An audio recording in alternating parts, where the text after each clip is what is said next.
উনি বলেছেন না বেটি বাঁচাও, বেটি কোথায় বাঁচাবেন? উনি বিশ্বের দিক আমরা খেয়ে মরি, নাহলে পাবলিকের দলে এসে বলুক।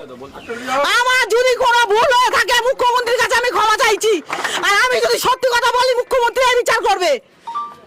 আসুক, আমার অন্নপূর্ণা ভান্ডার চাই না। আমার স্বামী হাঁটতে পারে না, আমার ছেলে ভালো করে হাঁটে না, কাজ করুক। আমার সেই ছেলে আমি কাজে বাড়াই, আমি গরিব মানুষ বলে তো। তাহলে সরকার আসার আগে ওনার তো বোঝা দরকার ছিল যে আমি রাজনীতিতে নেমেছি, আমার হিন্দু মুসলমান ভাই ভাই আমরা সমানভাবে থাকবো। কোন মুসলিম যদি কোনো হিন্দুর ওপর অত্যাচার করে সরকারের দায়িত্ব সেটা দেখা। তাই বলে মুসলিম হিন্দু বিরুদ্ধে তো কোনো হয়। তুমি মুসলমানরা বলছে আমরা গরু খাবো না। উনি কি জানেন না এটা ঘোষেদের জাত ব্যবসা? কত প্রচুর হিন্দু, কটা মুসলমান ব্যবসা করেছে। আজ থেকে 33 বছর আমল থেকে খারাপ ব্যবসা হয়ে আসছে। আমার জ্ঞান থেকে আমি খারাপ ব্যবসা দেখছি। কোথায় সরকার আসুক, আমাদের জমা খরচ দিক। আমার নাম হলো বাবু সোনা। আমি একজন গরু পালক। আমি আগাগোড়া দীর্ঘ আজ 20 বছর ধরে এই গরু কারবারের সঙ্গে যুক্ত দাদা। আমি দুধের কারবার করি এবং ষাট গরু কারবার আছে। আমাদের এই গরু বিক্রি করে আমাদের সংসার চলে।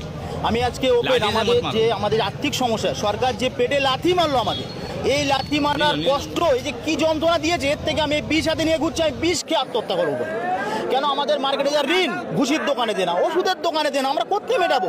আমরা যে গরুগুলো 2-4 বিক্রি করেছিলাম ইলেকশনের আগে, সেগুলো সব রিটার্ন হয়েছে।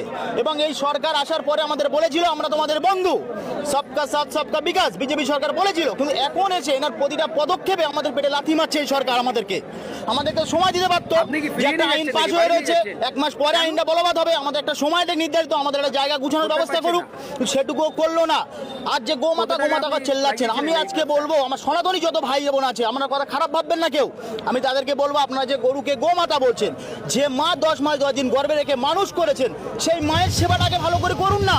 আমরা কি অন্যায় করি সরকারের কাছে? এই সরকারকে জিতিয়ে এনেছি, ভোট দিয়ে নির্বাচিত করেছি, এই সরকারকে আমরা এই বিপদে পড়ার জন্য আজ গরিবের পেটে লাথি মারছেন? বলুন, আমরা এই গরিবরা আজকে ক্ষিপ্ত হয়ে আছে। আমাদের পেটে যখন লাথি মারে, পেটের জ্বালায় আমরা যখন সিংহর মতন গর্জন দেবো, এই গর্জনের আওয়াজটা কতদূর যাবে সেটা সরকার বুঝতে পারবে। আমি বারবার বলছি, আজকে যদি আমাদের এই সরকার যদি আমাদের প্রতিজ্ঞা না করে, আমাদের ওনারা ব্যবস্থা যদি না করে, আগামী দিন আমরা নবান্নের সামনে হাজির হবো। এতটুকু করলাম। बंगाल में बीजेपी सरकार के बनने के बाद या फिर बंगाल में सत्ता परिवर्तन के बाद ये पहला पर्व, ये पहला फेस्टिवल जो है मुसलमानों का है, आने वाले 27 या 28 तारीख को बकरीद, जिसे कुर्बानी का त्यौहार भी कहते हैं। और इस हम लोग मौजूद है दक्षिण 24 परगना के भांगड़ के साक्षर हाट में। मेरे पीछे जो हाट है आप देख सकते हैं, ये पशुओं का हाट है।